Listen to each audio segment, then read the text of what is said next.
الصلوۃ والسلام نے فرمان رواؤں کے نام خطوط لکھی بیت رضوان کے بعد، فتح مکہ کے بعد، صلح حدیبیہ کے بعد، غزوہ احزاب کے بعد. جی ہلو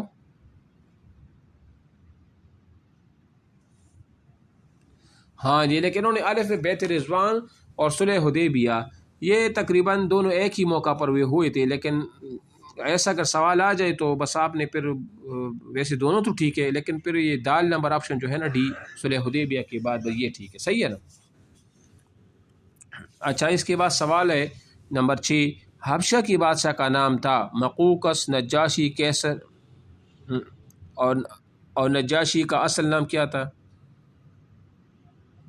اسہمہ وہ نام تھا. اچھا ادھر ایک بات میں بتانا بھول گیا، ایک وہ کیا تھا،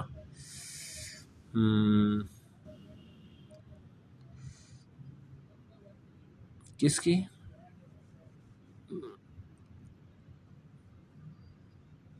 نہیں وہ واحد تابعی ہیں جس کے ہاتھ پر ایک صحابی ایمان لے آئے تھے، اور وہ تھا عمر بن العاص رضی اللہ تعالیٰ عنہ نے کس کے ہاتھ پر؟ نجاشی بادشاہ کے ہاتھ پر وہ ایمان لے آیا تھا. ٹھیک ہے، ایک اور بڑی اہم بات تھی لیکن وہ میں نے کہا بتانے والا، لیکن میں بھول ہی گیا ادھر. بہرحال یہ جو خطوط ہے نا، کس نے کس کو خط بھیجا، کون گیا تھا وغیرہ، یہ چیزیں بھی اہم ہے، اس کو بھی ذہن میں وہ رکھ لے آپ. ٹھیک ہے.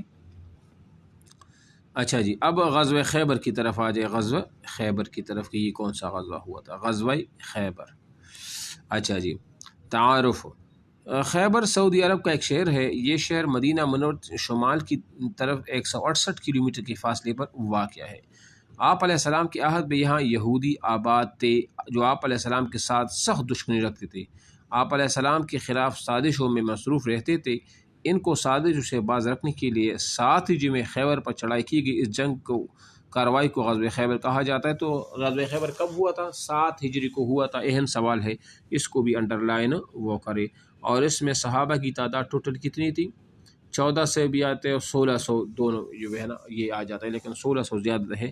آپ اس کو بھی انڈر لائن کرو. پس منظر، جب نبی علیہ الصلوۃ والسلام مدینہ منورہ تشریف لائے تو یہاں انصار کے علاوہ یہودیوں کی 3 قبیلے بنو قینقاع، بنو نذیر اور بنو قریظہ بھی آباد تھے. آپ کو میں نے بتایا تھا بنو قینقاع، بنو نذیر اور بنو قریظہ ان کے سرداروں کے نام کیا تھے؟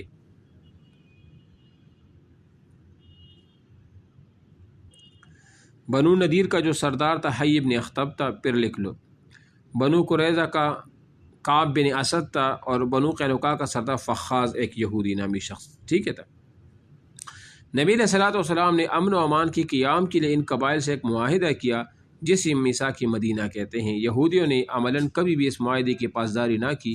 اپنی بدعہدی کے نتیجے میں جلد ہی ان کی 2 قبائل یعنی بنو قینقاع اور بنو نذیر کو مدینہ منورہ وہ چھوڑنا پڑا. دیکھو بنو قینقاع جنگ بدر کے بعد ان کو جلا وطن کیا، بنو نذیر کو جنگ احد کے بعد جلا وطن کیا، اور بنو قریظہ کو جنگ خندق احزاب کے بعد ان کو جلا وطن وہ کیا گیا تھا. اس کو بھی انڈر لائن کرو. بنو نذیر میں ان کا محاصرہ کیا گیا یہودیوں کا بنو نذیر میں 15 دن. بنو قینقاع کے لیے بھی محاصرہ جو کیا گیا تھا وہ بھی 15 دن، اور بنو قریظہ کا جو محاصرہ کیا گیا تھا وہ ٹوٹل 25 دن تھا. کتنے دن تھا؟ 25 دن تھا. ٹھیک ہے نا. اچھا جب ان کی تیسری قبیلے بنو قریظہ حزب احزاب میں مدینہ منورہ پر حملہ کرنے کے لیے قریش کو آمادہ کیا اور خود بھی اس جنگ میں حصہ لیا، ان یہودیوں کے غزوہ احزاب میں غداری کی وہ سزا ملی تھی. ٹھیک ہے نا. مدینہ منورہ سے نکل کر یہودی قبیلے خیبر میں آباد ہو گئی. انہوں نے وہاں مضبوط قلعے تعمیر کر لی اور اسلام دشمن میں اکٹھے ہو گئے. ان قبائل نے نبی علیہ الصلوۃ والسلام اور مسلمانوں کے خلاف جنگ کی تیاری شروع کر دی، اور جنگی تیاری کی خبر نبی علیہ الصلوۃ والسلام تک پہنچی تھی. اچھا ایک بات یہ بھی بتا دوں کہ جنگ خیبر میں سب سے پہلا جو قلعہ وہ جو فتح ہوا تھا اس کا نام قلعہ ناعم تھا. کیا نام تھا اس کا؟ قلعہ ناعم تھا. اور اسی قلعہ ناعم کے اندر یہودیوں کا سامان رسد پڑا تھا. کون سا سامان پڑا تھا؟ سامان رسد، یعنی کہ جو ان کا اسلحہ وغیرہ سارا کچھ وہ ہوتا تھا وہ اسی میں پڑا تھا. 2 باتیں. تیسری بات وہ یہ ہے کہ غزوہ خیبر میں یہودیوں کی جو تعداد تھی کم از کم وہ 20,000 افراد تھے. ان کی کتنے افراد تھے؟ 20,000 افراد پر وہ سارے کے سارے کیا تھے؟ وہ مشتمل تھے. ٹھیک ہے نا. یہ آپ دیکھیں کیا آپ جانتے ہیں 20,000 ٹھیک ہے نا، اور 1400. ٹھیک ہے. اور اس میں یہ بھی آپ لکھ لیں کہ یہودی 93 یہودی کنفرم بات یہ ہے کہ یہودی 93 ہلاک ہوئے تھے اس غزوہ خیبر میں۔ کتنے ہلاک ہوئے تھے؟ 93 یہودی اس میں وہ ہلاک ہوئے تھے۔ ایک بات تو یہ ہے، اور مسلمانوں کی مختلف تعداد ہے، 15 بھی آئے ہیں، 17 بھی آئے ہیں، 18 بھی آئے ہیں، 20 بھی آئے ہیں، وہ کنفرم نہیں، ٹھیک ہے۔ اچھا، عقیدوں میں یہودی سردار کی بیٹی حضرت صفیہ رضی اللہ عنہ بھی تھی۔ نبی علیہ الصلوۃ والسلام نے انہیں آزاد کر کے ان سے نکاح کیا تھا۔ حضرت صفیہ جو تھی نا، یہ حضرت ہارون علیہ السلام کی نسل سے تھے۔ اگر سوال آ جائے کہ آپ علیہ السلام کی کون سی زوجہ مبارکہ وہ ہارون علیہ السلام کی نسل سے تھی، تو وہ حضرت صفیہ وہ تھی، اور یہ اہل کتاب میں بھی سے تھی، ٹھیک ہے نا۔ غزوہ خیبر کے واقعات۔ اب تک مسلمان اپنے دفاع کے لیے لڑتے تھے، مگر صلح حدیبیہ کے بعد صورتحال تبدیل ہو چکی تھی۔ ضرورت تھی کہ اسلام تو آزاد ہوا نا، لونڈی تھی، پکڑی گئی، مسلمان ہو گئی، ایمان لیا، آزاد ہو گئی، تو پھر لونڈی نہ رہی۔ ہاں جی، جہاں سے خطرہ ابھرتا تا دکھائی دے اسے زور پکڑنے سے پہلے ختم کر دیا۔ لہٰذا نبی علیہ الصلوۃ والسلام صحابہ کرام کو خیبر پر حملہ کا حکم دیا۔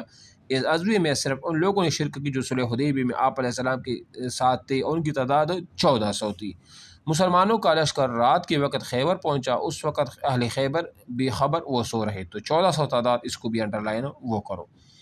نبی علیہ السلام کا یہ طریقہ تھا کہ آپ علیہ السلام رات کو دشمن پر حملہ نہیں کرتے تھے۔ مسلمان نماز فجر ادا کرنے کے بعد شہر کی طرف بڑھے تو اس وقت یہودی کھیتی باڑی کے لیے گھروں سے نکل رہے تھے۔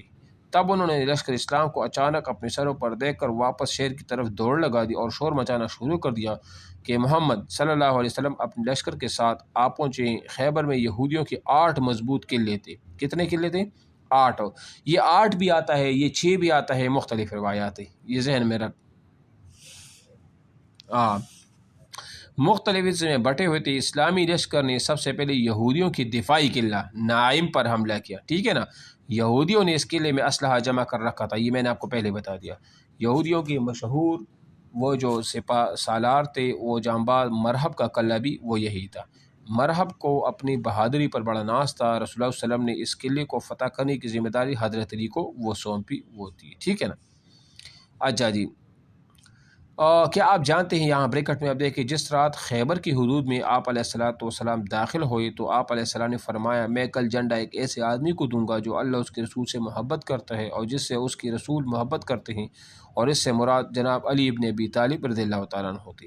حضرت علی رضی اللہ عنہ مجاہدین کو لے کر اس قلعے کے سامنے پہنچے اور یہودیوں کو اسلام کی دعوت دی۔ یہودیوں نے حضرت علی کی دعوت کو ٹھکرا دیا اور اپنے سردار مرحب کی قیادت میں لڑنے کے لیے تیار ہو گئی۔ مرحب نہایت تکبر کے ساتھ تلوار لہراتا ہوا آگے بڑھا اور فخر و غرور کے ساتھ عربی اشعار پڑھ رہا تھا، جن کا مطلب تھا، خیبر کو معلوم ہے کہ میں مرحب ہوں، ہتھیار پوش ہوں، بہادر و تجربہ کار ہوں۔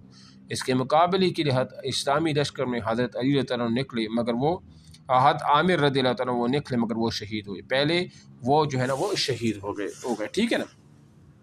ان کے بعد حضرت علی کہتے ہوئے آگے بڑھے، میں وہ شخص ہوں کہ میری ماں نے میرا نام حیدر رکھا، جنگل کی شیر کی طرح خوفناک۔ حضرت علی نے مرحب کے سر پر تلوار کی ایسی کاری ضرب لگائی کہ وہ وہیں